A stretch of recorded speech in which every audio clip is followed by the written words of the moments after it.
guess who's on the table to get repaired? So, a little bit of a story here real quick. When I got this, the tank leaked. Well, it needed sealed. Okay. Well, last fall, stupid me, broke the trigger. So, we got a trigger. So we got to replace that. We got to seal the tank. Well, we got to take all this off. Well, I want more power.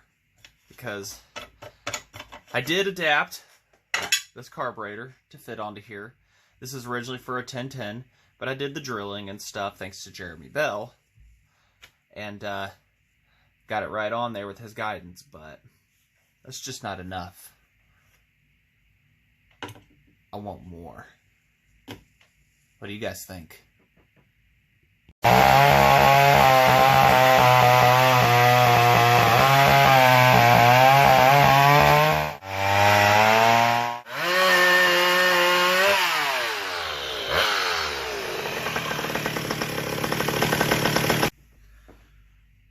Alright, well, yeah, I've pretty much laid out exactly what's going to happen. Now, I'm not the first to do this.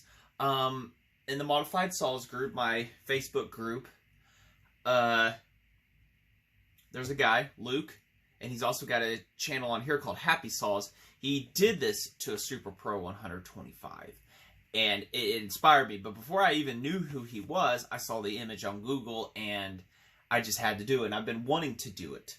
Well, the time has finally come for one of them to go under the knife. So, you know, I'm going to try to make the best of the piece that I cut out, and I'll show you that in a little bit. But this carburetor will fit underneath the hood of this. But you have to, in order for everything to fit tightly and stuff, you got to get the cuts real close and be careful with it and stuff like that. So it's going to take some thought and some process and everything. And I've asked about how you seal around it, and pretty much it was just, you know, furnace filter materials, one thing. You can use foam around it so that it doesn't suck up dust from underneath, but instead it comes through the filter up above like it's supposed to. So it's going to be kind of a sleeper. You know, I'm going to leave it looking ugly, other than sealing the tank up because it needs that. And the Pour 15 tank sealer, whatever I did with that, it's around here somewhere. We'll be using that on the inside of the tank. So, and also, get this switch diagnosed. Why is it not working? It's attached to the top, and that's, you know what? That was just one thing I was really lazy about. I never looked. And is it even attached to the bottom? Yeah, it's attached to the bottom right there.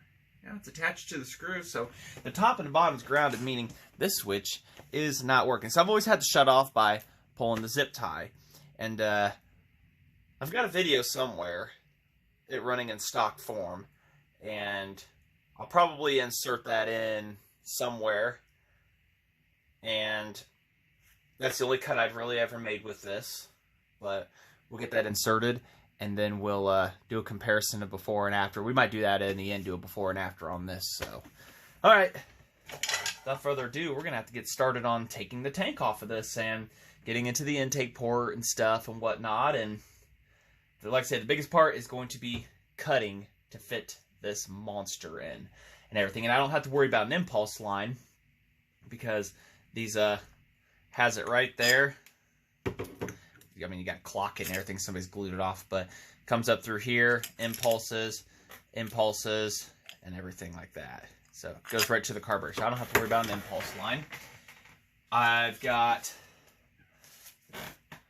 that genuine McCulloch. Brand new reeds, all genuine McCulloch.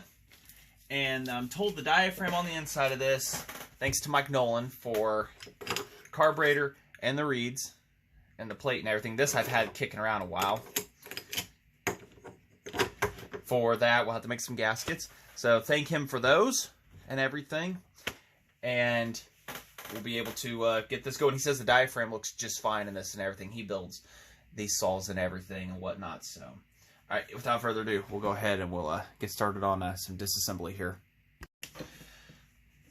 Nothing really too difficult here. I'm not going to do any porting to this engine. It runs great. I thought about rebuilding it, but it's got solid compression and stuff and whatnot, just runs beautifully. So if it ain't broke, don't fix it. So not turning into a racing saw. I mean, it's kind of what it, you know, putting that carburetor and intake on kind of is, but just doing it justice. So this is, if I hadn't already typed it in, Project B.B.W. I can't say it on YouTube. So, but in the group modified saws, you'll be able to find out what that stands for. So, and I don't know of a way, I don't think there's a way of PMing people or anything on YouTube or stuff like that. So for those that don't have Facebook, it might stay a mystery to you unless you find somebody that can say that. So, and these are 3D printed, not by me yet. I kind of want to reproduce those for myself just to have laying around. But I put those on.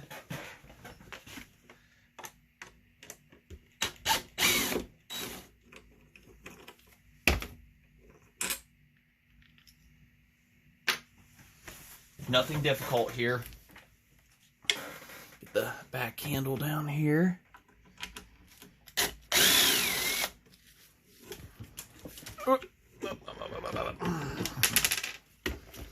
Fun fact, this bottom handle was actually on the racing saw when I did the trade with the guy, and he took the bottom handle off of it and put it on this because it needed one.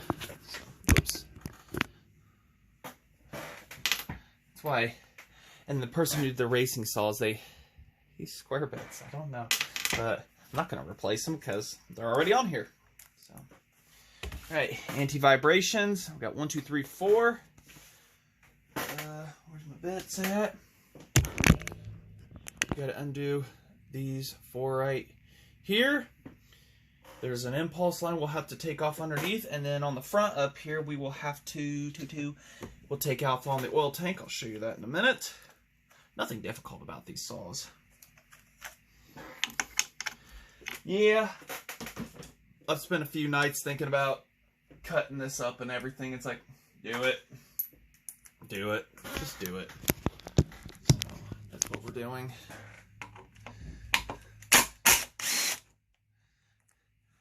I can't think of a rattier saw to do this to.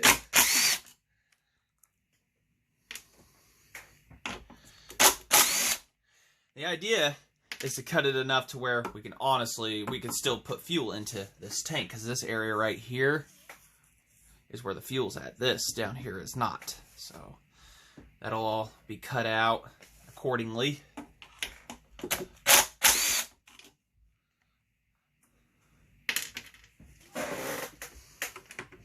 Two front bolts up here on the oil tank. I probably should have taken that big bar off, but oh well. We've got those two right here.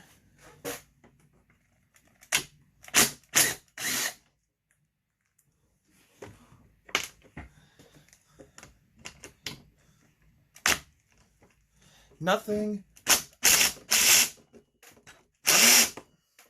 overly complicated. There. You know, that's one thing I hate about some of their saws. There's certain things right in line. Just like the bar nuts are right, and one of them's right in line with that handle. It's why? Why? No. So, gas tank. And we also have the air intake boot, which I really don't want to rip. So, to avoid having to rotate this around, because I have 2 lights to be able to look. And the intake boot on this is still good. So, we gotta pry that off. And I kind of want to save this one just because. See how it just kind of fits on there? There's no clamps, no nothing.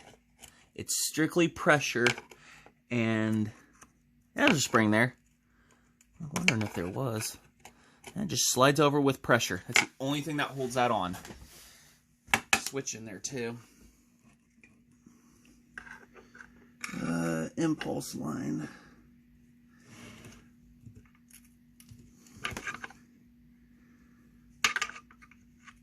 Have I ever torn apart a Super Pro 125? No. Have I done a CP? Yeah. Are they similar? Very. This step right here, pretty much dead identical. Minus the CP has a plug-in set up in 2 wires for the switch. I'm prying off the impulse line. Intake boot. And that is... Now it looks like there was some kind of sealer on it, rubberized. Somebody had been in here before. I can't remember if McCulloch did that or not. I just don't know. I just don't have the answer. Oh, now we're just going to unplug that from the coil. And the connector's, of course, stuck. Get you guys out of the way. And we're just going to try to... There we go. Connector come undone. Probably was undone. I don't know. And at the chance of everything collapsing on me, there is our prize. See? Nothing difficult about this. Now I got to take this body and hide it. Oh, should have taken the bar off. Should have done it. I might do that someday. Oops. Alright, let me get situated here and I'll bring you back. Because our focus isn't this, but we're going to clean. But we're going to... Our focus isn't this at the moment. We will be obviously taking this off right here, mounting, and pretty much the tank is going to be on and off, on and off, on and off. You know, tap fit, and everything to get it to go. So we will be focusing on this at some point here, but the gas tank, I got to get it... I got to get stuff cut out first before I seal it up. That'll kind of be the last thing, so... Alright. So, don't blow on it. Dual reed valve. Everything. Oil rod. Those are always fun to put on. So. Alright, let me get stuff situated here. Because by the end of this video, I kind of want to just have that intake sitting on there to where I can just pull things on and off and everything, and we get a good look on the inside of this. So. Alright, I'm yammering. Bar's off, and looking, I'm going to have to replace a sprocket. So, I wonder, is that a 7 or an 8? I don't know, but I'm thinking with a little more power, do we want to go with an 8-pin? I kind of want to keep this in the realm of a firewood cutter. I like that 36-inch bar, but it almost seems unreasonable for this, but I don't know. So, I kind of want to leave it to where I can still put the 36 on this, but I kind of want a 28-inch for it. It just seems appropriate. I don't know. We'll figure it out. We'll figure it out. All right. Now, I really need to figure out my camera angles better for you guys, because my arm gets in the way.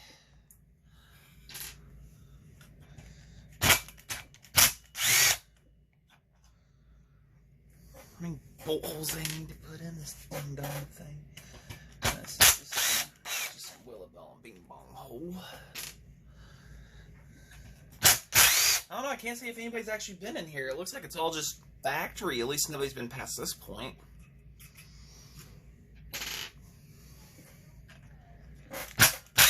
I like the hex hardware. Usually I upgrade to Allen, but heck, you know, this will do. Let's see, we gotta get this tin off. And the anti-vibration is in the way of that, and they have put the first challenge. Which is good. Challenge accepted.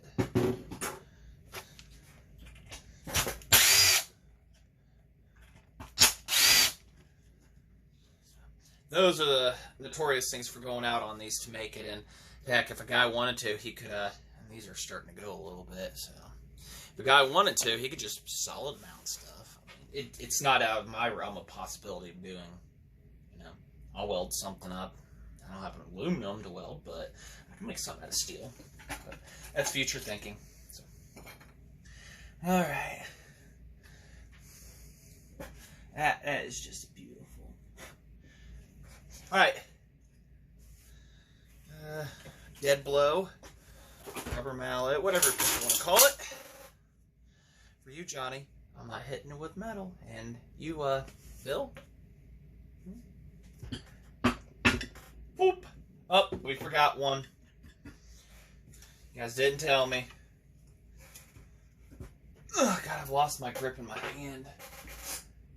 Pulling pulling on a saw, and I know it bit once. Bit a couple times on me and it pulled a muscle. I'm struggling to find my tools.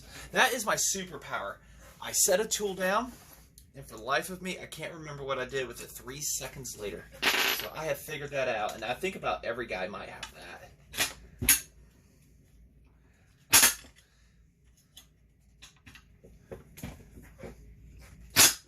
Oh, fight me every inch of the way, will ya? Please. Please fight me. We're going to have to put one of these back in the intake. No, I haven't looked on the inside yet. I don't think I have.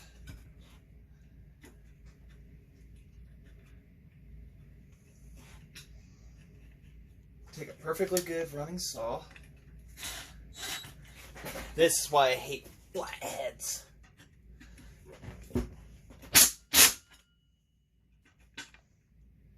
We gotta take the extension off here. We fight it off, time's sake. Sigh. Man, that impact been through a lot. So I had to remove the oiler rod so that I could rotate this, and knowing it'll rotate, we'll go ahead and we'll look at her. That is a 100% stock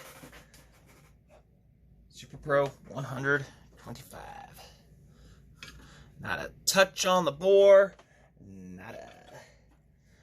This screw is going to be replaced because I don't like it.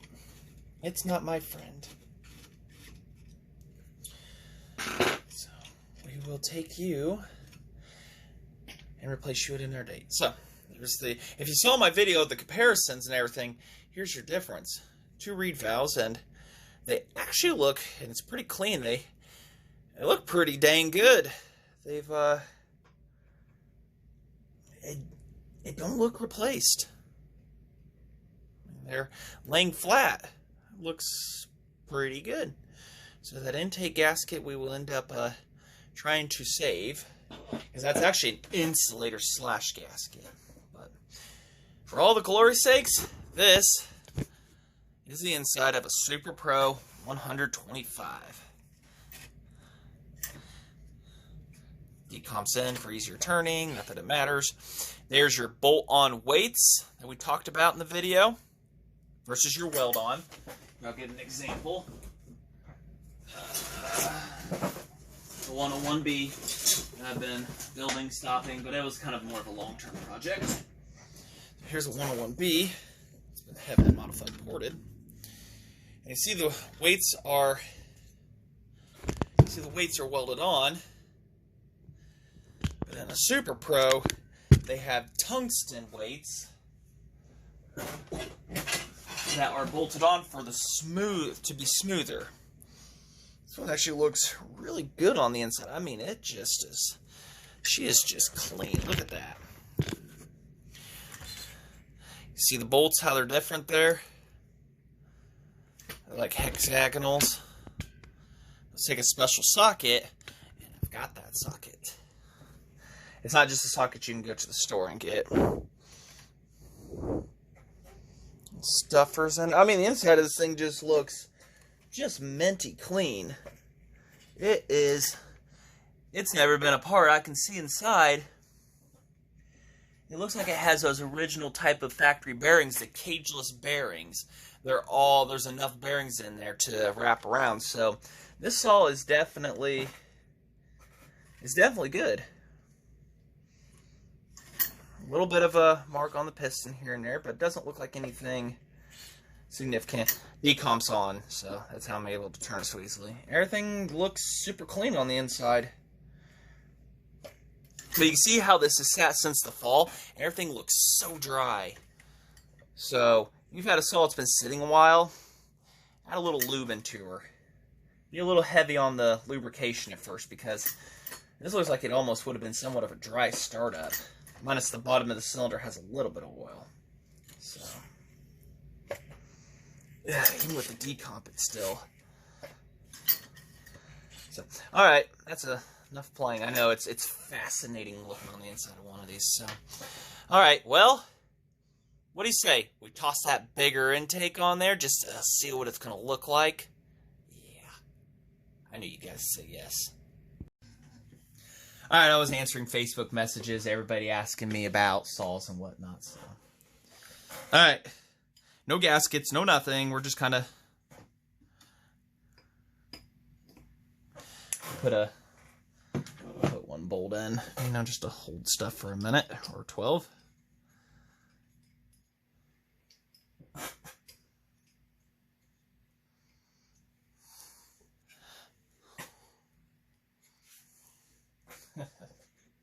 I'm already gonna have the giggles. Now remember, I got to get a gasket and everything to fit on the bottom. That'll lift it up a little bit. But I might, and as you can see here, it's hitting. By the time we add gaskets, it's going to have a very little clearance to this. So there might be some grinding. Probably will be on this fin right here, on this cooling fin.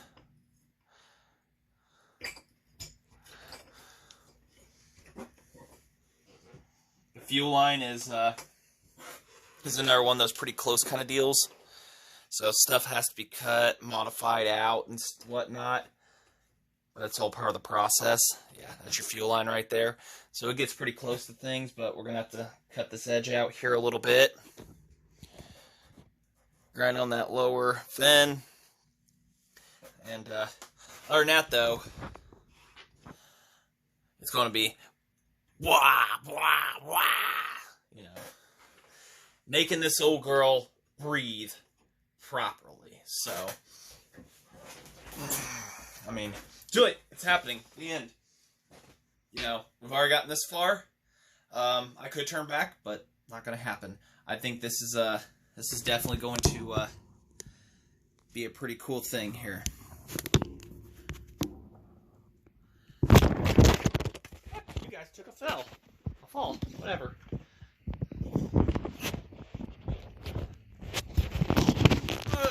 There we go. Get you back in. So, we got a ways to go, but I definitely wanted to see that, and that's just a simple on there. But I got a lot of tank cutting to do, and I got to measure at least, you know, the width of a few things. This jet right here, they welded on a thing. The washer, I'm going to have to cut that off and put it for a screw or something like that. Try to figure, I don't think it's going to fit inside the tank the way it is, but I want to be able to maybe do that with the screwdriver. That's the low side, that's the high side. And it was very, very common for guys to solder on a washer to cart ones. And this particular carburetor, I was told, has not been used since 1984. And it needs a duckbill valve in it, and I've got 4 of them laying around. So that's another one of those. Another one of those things, yeah. We got some clearance issues here. Maybe. And I got a screw for the intake down here bumping too and everything, so, but we'll get her tapped into place and everything, and mark and cut and stuff like that. So I figured, you know what, get this project started, and we're gonna try and get her done here and firing up. I know some people mixed feelings about cutting up a tank, but you know, live life to the fullest. So, boy, just picture that on there, you know. So, cut it out of there. There's actually a picture I have of this already and stuff. But if you go into, type in Happy Saws up on YouTube, you'll find his channel, go through the videos, and you'll see one of them in action. That's pretty much exactly what I'm doing. I've asked him which carburetor, this and that, and he, you know, pretty much laid it out for me. Simple and everything, so. Alright, well, like I say, off camera, I'm going to take this carburetor out and stuff, and then we'll hopefully together, as much as I can, do the cutting out of this and stuff like that, because the carburetor, you got to mount it on and have this whole assembly slip through before you mount the tank. You know, it's not easy because the bolts are back here for it, and you got to do it all when it's right here, then you slide the tank over and stuff. I don't know, it's a little complicated. Make stuff fit, get the fuel lines ran and stuff like that. It's definitely not going to be running the stock fuel line here. I don't know. I might be able to get away with a PM 610. My wife's watch is going off behind me. So, hold on. It's hidden. How do you shut it off? How do you shut this thing off? It's 7, I know. Long press to close. Okay. But, whatever. I hate those. So, alright, sorry about that interruption. So, alright, so like I say, we're going from this cute little 19mm to this big 1 3/8, I think, bore. I don't know what 19mm is in standard. So, alright. Just want to say thanks for watching. This is the introduction to McCulloch Super Pro 125 B.B.W. So, alright. So say, you like what you see, like, comment, subscribe. I know down there for computer users, my new logo and everything down there, that's a subscribe button. A shout out to Mr. Obsolete Vintage Homestead, I think it is. And he almost to 1,000 people. I said I'd give a shout out to him. And go ahead and subscribe. I'll put that down in the comments. Jeremy Rumbug, his channel. I've had that a few times down there. Go ahead and hit that too and everything. And like I say, you know, get out there. Get your hands dirty. This isn't difficult. I've never embarked on something like this, and we're going to do it together. So, until then, like I say, thanks for watching.